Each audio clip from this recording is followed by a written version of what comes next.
Have you got tons of photographs from the pre-digital age? Are there precious photos you don't want to lose, mixed in with piles of unopened mail dating back weeks, months, even years, letters your kids have brought home from school, magazines you haven't got round to reading, and who knows what else?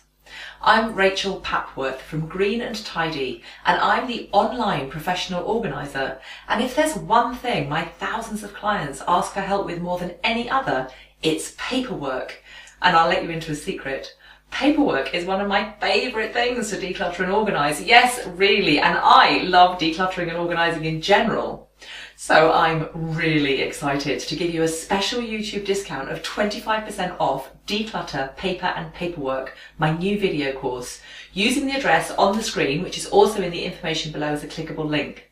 Plus, sneaky free access to one of the videos from the course, the one that's all about how to declutter and organise photographs. Watch it now. If, like me, you were taking photographs long before everything went digital, you've probably got lots of packets and albums of photographic prints. Plus, you might have other prints tucked here, there and everywhere, including prints that friends and family have popped into letters over the years. Perhaps you've also got old photographs that you haven't reviewed in ages, stuck on a notice board or the fridge or on the wall, either in frames or not. And you might also have single prints mixed in with heaps of paper in all sorts of places in your home. Photographs can seem challenging to declutter. We feel like we ought to keep everything because that moment's gone and this is our only record of it. Photographs are often images of people we care about, and we feel guilty binning them, even if we've got other photos of them or even other copies of the same photo. Plus, you might be nervous about what emotions will be stirred up by seeing old photographs. By their very nature, they take us back into the past. But if you've always kept all your photographs, it's well worth going through them. You might be surprised how many you can cull. In Lecture 8, I recommend that as you go through your papers using my simple 10-step process, you put any photographs you come across in a box all together without making decisions about them at that point. Once you've been through all your papers and you've got all the photographs you came across in one place, set aside a session specifically for going through them. Make yourself a cuppa, get comfortable, and be prepared for a roller coaster ride of emotion. Mostly happy, I hope. Then, get rid of repeats, and that includes prints of digital photos if you're not going to use the print in an album or on the wall, for example. Get rid of badly composed shots, heads cut off, or thumbs or camera straps over the lens. Shots that are out of focus, underexposed or overexposed. Photos of people or animals you don't know and places you no longer recognise or care about. Get rid of photos that make your heart sink. You know, like photos of people who are horrible to you. Also, only keep photos in which the subject's looking good. Why hold on to a photo that makes you look like you've got a spare tyre that's not normally there, or where you're pulling a terrible face, or the photo that made you finally get rid of that unflattering outfit? Mind you, I have kept this rather unfortunate shot of me because I find it hilarious. I considered making it my Facebook profile picture actually, but I chickened out at the last minute. Watch me decluttering my own photographs. These are photographs taken on a school trip to London. They're scenes of London. They're not brilliantly composed. Some of them aren't even in focus.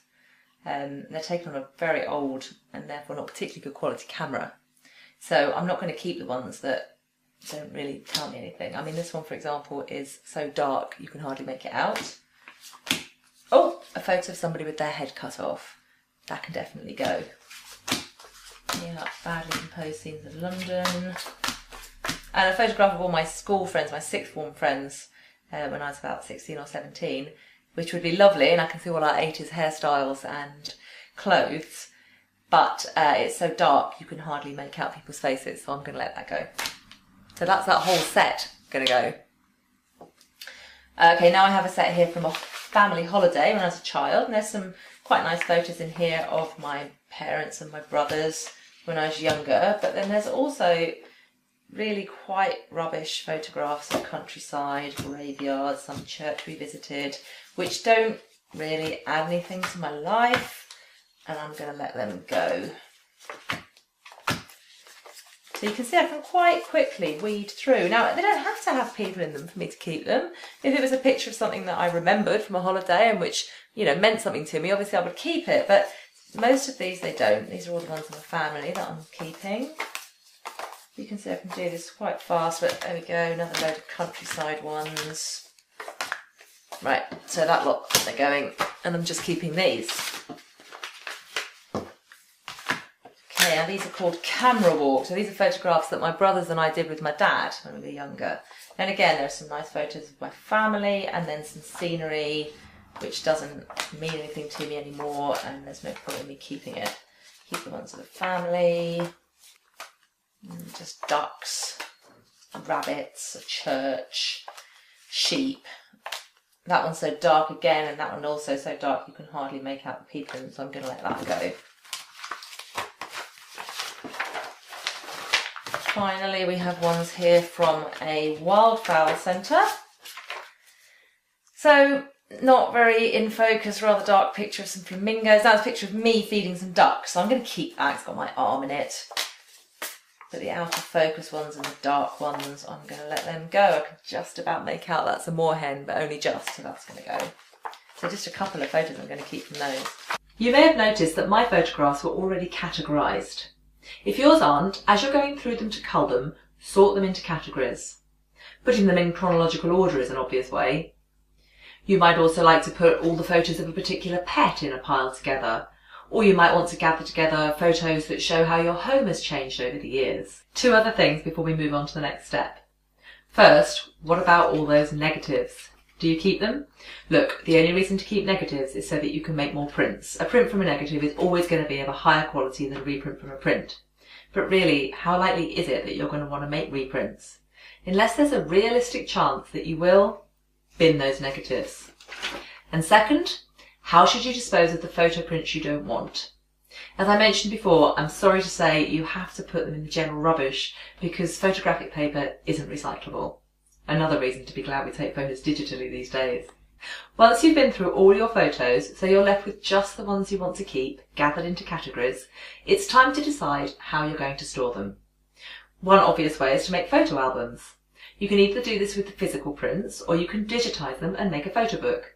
There are all sorts of apps for digitising photo prints, or you can use a scanner. But there's no getting around the fact that if you've got a lot of photos, this is going to be a lot of work, painstaking work at that, because you want to make sure you make good quality copies. So you'll need to ensure the lens on your phone or the glass of your scanner is spotlessly clean, that you've got good light if you're using your phone, and that the prints themselves, the prints you're copying, are clean too. Another option is to pay someone else to do it. Again, there are lots of companies offering this service for just a few pence or cents per print. But again, this can add up if you've got a lot. It would definitely be worth doing with any particularly precious photos though, as then you can back up the files securely and you know they're safe forever, unlike prints which fade and discolour over time and can be damaged by accidents and humidity. Having them digitised is also a good option for slides, which are hard to view. If you're making albums with photo prints, choose albums that hold the photos in pockets or with photo corners. Don't choose ones that use adhesive paper. The adhesive deteriorates over time, so that eventually your photos start slipping and possibly dropping out of the album altogether. Also, don't overstuff your albums. If you're not going to make up albums, store photo prints in boxes. Index card boxes work well, and you can use dividers to indicate years, events, etc. A plastic box is better than a cardboard shoebox because it's water resistant. It's important to make sure your prints stay flat, so if the box isn't full, you might want to add some pieces of stiff card or fill up the space with non-acidic tissue paper. On the other hand, don't cram too many photos into each box. If the box is full and you're sure you've culled as many photos as you can, get a new box. If a photo is too big for the box, find another way to store it. Slightly bending it to squeeze it in will damage it. Better to use a bigger box or store larger photos rolled into a tube. Store your photo prints in a cool, well-ventilated, dry and dark place to prevent them fading or discolouring, going mouldy or sticking together. Basements, attics and garages are not good places for photos as the temperature fluctuates too much. For the same reason, it's not a good idea to store them next to a heater or a hot pipe. Okay, enjoy going through your photos, and in the next lecture we're going to look at decluttering and organising kids' artwork. So there you go. By the end of my Declutter paper and paperwork course, you'll be empowered and able to clear those mountains of paperwork that are cluttering up your home and stressing you out. If you want to know more, there's a link on the screen now to the introductory lecture that talks you through the whole content of the course. Or just go right ahead and click that discount link.